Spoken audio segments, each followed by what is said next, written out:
ફરતી ફરતી મારા પાસે એક ગુજરાતી લાઈન આવે છે અને એમાં લખ્યું છે કે આકાશમાં કે સમુદ્રમાં એક પણ કેડી નથી.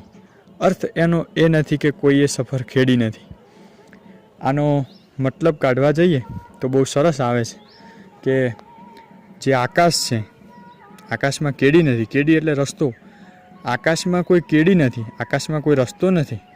અને સમુદ્રમાં પણ કેડી નથી, એટલે કે સમુદ્રમાં પણ રસ્તો નથી. અર્થ એનો એવો નથી કે કોઈએ સફર ખેડી નથી. એટલે કે આકાશમાં કે સમુદ્રમાં અર્થ એવો નથી કે જ્યાં રસ્તો નથી ત્યાં કોઈએ સફર ખેડી નથી. ત્યાં પણ લોકો ગયા છે, ત્યાં પણ લોકો પહોંચ્યા છે. એટલે આ એક લાઈન હતી મોટિવેશન માટે કે કોઈ વસ્તુ અશક્ય નથી. બસ એને કરવા માટે જુસ્સો, જુનૂન અને તૈયારી બતાવવાની છે. Thank you.